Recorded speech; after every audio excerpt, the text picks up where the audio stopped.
I'm 64 years old, and I've just started to understand how much of my life I spent waiting for perfect timing. I didn't think of it as waiting back then. I thought I was being smart, careful, responsible, danger. Now it feels different when I say it out loud. It feels heavier. And I'm not sitting here trying to rewrite my past. I don't believe in that. I'm sitting here because time has a way of narrowing your options as you get older. And once that happens, the truth stops asking politely to be heard. And these days, my mornings are quiet, not peaceful, just quiet. I wake up before the alarm I no longer need. I sit at the edge of the bed longer than I used to, letting my joints decide when they're ready. I drink my coffee slowly, staring out the same window I've stared out for years, and I think about how many mornings I rushed through without noticing any of them. Perfect timing was always just ahead of me, just around the corner. I told myself I'd act when things lined up, when work settled, when money felt safer, when I felt more confident. When the moment felt right, the moment never felt right, and I never noticed how much that was costing me. I grew up believing patience was a virtue. My parents didn't say it directly, but it was everywhere in how we lived. You waited, you endured. You didn't jump unless you were sure the ground would hold. So I learned to wait early. Learned to delay my wants until they felt acceptable. Learned to keep my expectations small and my plans reasonable. Boundian in my 20s, I had ideas that made my chest feel tight in a good way. Not wild dreams, just quiet urges. Try something different. Say yes to opportunities that felt uncertain. Tell people how I felt instead of keeping it neat and manageable. I didn't act on those urges. I told myself I was laying groundwork, that there would be time later to explore who I was once the basics were handled. Later sounded responsible. Obligations. I got good at being dependable. People counted on me. That felt good. It felt like progress. Then there were moments, usually late at night, when I wondered if this was all there was going to be. I'd feel a small ache, like something unfinished. I'd tell myself it was just stress, that everyone felt that way. Meant I believed that if I waited long enough, clarity would arrive on its own. It didn't. I fell into habits easily.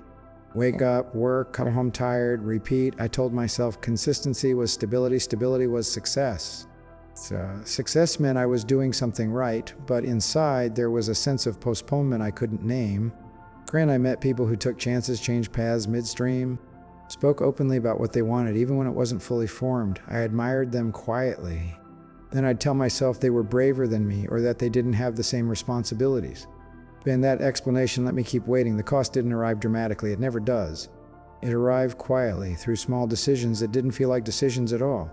Man, I didn't take the trip because it wasn't the right year. I didn't change careers because the timing felt risky. I didn't tell certain people how much they mattered because I didn't want to complicate things. Each time I told myself I was choosing wisely. And what I didn't see was how these choices were shaping a life that felt increasingly narrow. Relationships faded without conflict. Friends drifted away because I was always busy or waiting for a calmer period. Opportunities passed, not because I said no outright, but because I said maybe later. Later became a pattern. And by my 40s, I had achieved the things I thought would make me feel settled, a steady income, a predictable routine, a sense of being put together from the outside. Inside, I felt oddly untouched by my own life. Like I was watching my life happen slightly behind glass. I kept telling myself I was being patient. That patience would pay off. I didn't realize patience can become avoidance when it's fueled by fear. The turning point didn't come as a crisis. It came as a conversation I wasn't prepared for. A close friend, someone I'd known for years, was diagnosed with a serious illness. We sat together one afternoon, and he spoke openly about things he wished he'd done sooner. Man, he said, I thought I had time to become myself. That sentence stayed with me longer than anything else he said. And I went home that day and sat in my car for a long time before going inside. I realized how often I'd assumed time was generous, how often I'd treated it like a resource that would wait until I was ready to use it. Around that same time, my body started reminding me of its limits, small things at first. Slower recovery, more stiffness, less energy for late nights, nothing alarming, just signals. I began to see that perfect timing wasn't something that arrived. It was something I had been using to delay responsibility for my own life. And what can't be fixed now is not one single regret. It's the accumulation, the years spent preparing to live instead of living.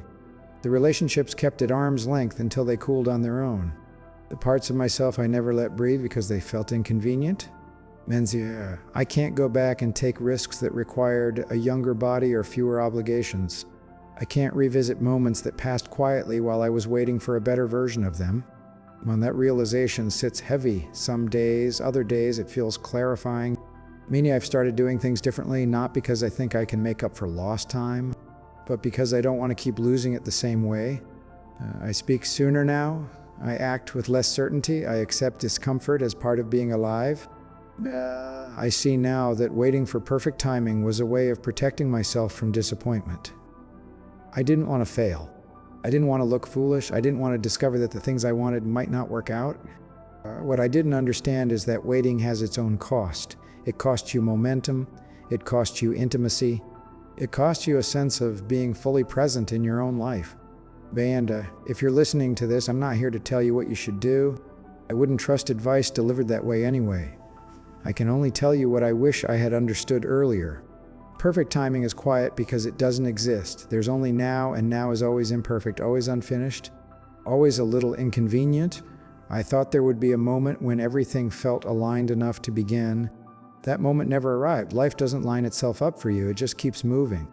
Man, now, at 64 years, I carry both gratitude and sorrow. Gratitude for the stability I built. Sorrow for the parts of myself I asked to wait too long. I don't feel dramatic about it, just honest. And my remaining time is smaller than what's behind me. That doesn't frighten me as much as it clarifies things.